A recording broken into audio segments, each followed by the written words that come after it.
What's up, guys, and welcome to another episode of Gizmo Slip TV. Today we're looking at the patch notes, the 1.1.1 patch notes. This is a huge weapon balancing patch notes. I'll be going through these very briefly, hitting the highlights, I think the most important ones. There's a lot of changes here. This is going to really shift the meta, and I think the biggest change is that A, Gibraltar and Caustic have a major buff, and B, energy weapons are going to be a lot more prevalent because they also got a big buff because the other weapons got a big nerf. So first of all, they were talking about the hitboxes here. They thought they did a good job changing Pathfinder's hitbox.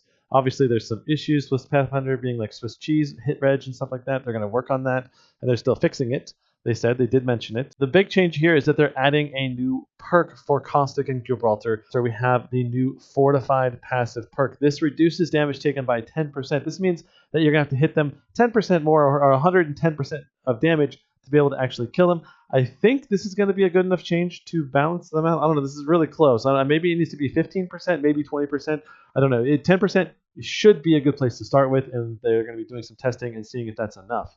Now, Caustic got a huge buff too. The gas tick initial damage is starting at 4 now. It's going to start at 4 and go up. Previously, it started at 1, then it went to 2, then to 4, and then basically it just gradually increased the damage until it really started hurting after you were in the gas for 10 seconds. Well, it's going to start hurting pretty bad at 4 immediately and then quickly go up, I'm sure. Caustic gas is now going to really, really hurt. And this honestly seems like it may be too much of a buff. We'll have to see. Caustic gas already was annoying enough because Caustic gas was really more about the utility of blinding your opponent. Now you're going to be blinding them and killing them very quickly. We'll have to see. I don't know. Maybe 4% will be the right amount. Now, the minor change here is that Caustic can now throw his ultimate a little bit further. Another change here is that Gibraltar has a shield buff. So his shield health previously absorbed 50 damage. Now it does 75. Now, they did a ton of different weapon changes. There's a just crazy amount of weapon changes. So first of all, they buffed the snipers. G7, Triple Take, and Longbow all have damage increase to the leg shots. So before you do, I think, 22 damage. Now you're going to be doing probably about 28 damage. I'm not sure, 27 damage. I'll have to actually test it. And then the weapon sway when you're actually using the weapon has been reduced. So by 33% and 25%. So that's kind of like as if you had a sniper stock level 3 on the weapon out of the box compared to before. So now aiming down sights and down scopes should be a lot better with a sniper rifle.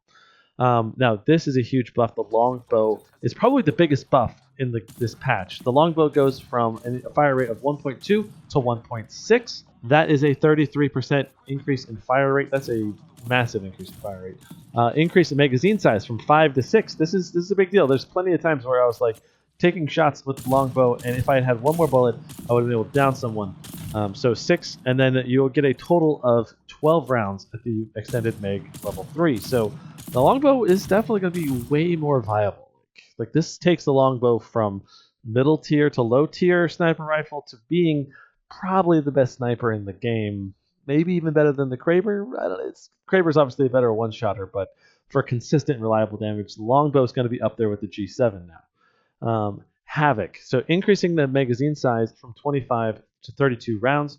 This is huge because very often with the Havoc, you're trying to wrestle with that recoil. You're trying to hit your target and you just can't hit them, finish them off. Or you're shooting one person and then you run out of bullets and you can't finish off the second person just because the magazine size is too low and the reload time is ridiculously long. So I think this is a really good change because the reload time is so long. It's I'm guessing the longest reload time in the game. It's a ridiculously long load time. Anyway, now the select fire charge beam has been changed as well. We're going increased damage from 55 to 60 in the close range, and then the range from the damage fall off starts now at 75 meters instead of 35. That's a huge, huge difference because only 90 feet away before, and now it's 220 feet away. It's going to be the actual select fire might be the next best sniper behind the Longbow, honestly. Plus, the actual ammo is being reduced from 5 used per shot to 4 used per shot. That means you get 8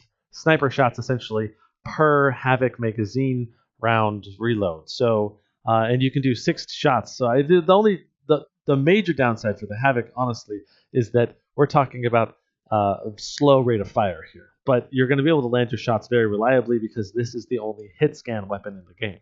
talking about a lot more consistent damage with the select fire. So I think that some people will actually start using it. Now the Wingman, this is the biggest nerf. All right, 6 rounds in the magazine to 4 rounds. This is going to take the Wingman being a somewhat serviceable gun early game to being a trash tier gun when you only have 4 rounds. It's going to be very, very punishing. You're going to need the weapon to swap to, like an Eva or a Peacekeeper or something. Basically, if you're going to be picking up a Wingman early, you're going to want an extended mag. And then at the late game, when you're getting like these epic extended mags, you get 10 rounds in the magazine instead of 12. I think the Wingman still late game is going to be just as powerful. 10 rounds compared to 12 rounds. It's a very minor nerf late game, but a massive nerf early game. Those 2 rounds reduced in the early game is huge. I mean, my personal opinion on the Wingman is that they should probably just set the magazine size to 6 and just keep it at 6 with no extended mags available, simply because it's a freaking revolver. How are you extending magging the revolver anyway? And it's already so good, even with 6 rounds. It's still a good gun, still serviceable. So this is what they did so far, and I think this is a good change. The Wingman was still probably the best gun in the game.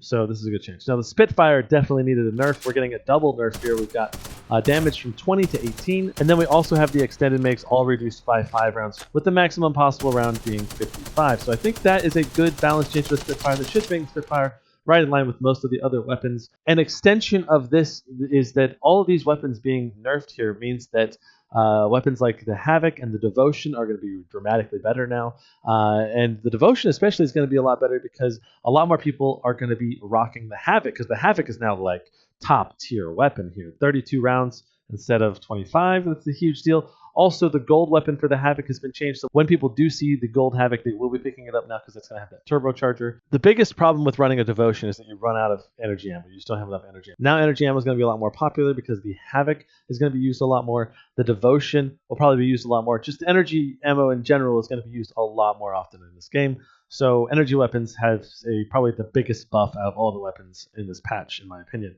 Now the gold Havoc has the turbocharger as well as the 1 to 2 times variable hollow, and the R301 now has the 1 to 2 times variable hollow as well instead of the 2 to 4. What I wish is that they would actually put the 2x Bruiser HCOG sight on here. That would be the best sight in the game probably for all around gameplay.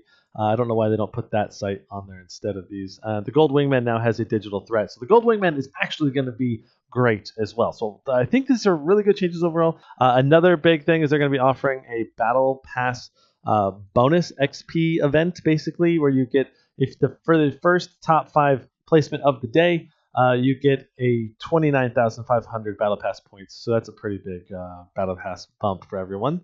And then this is also a huge change. The jump ship speed has been increased by 50%. So the speed of the ship is just going to be zooming.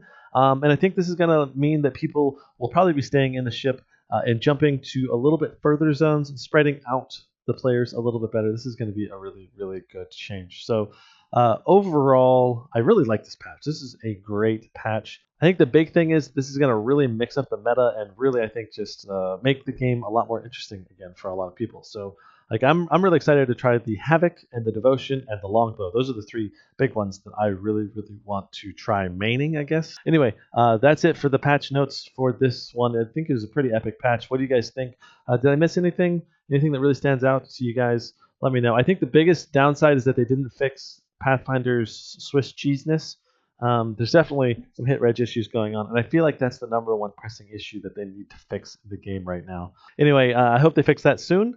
Maybe next week. We'll have to see. Anyway, that's it for this episode of Gizmo Stuff TV. We'll see you guys in the next one. Brandon out.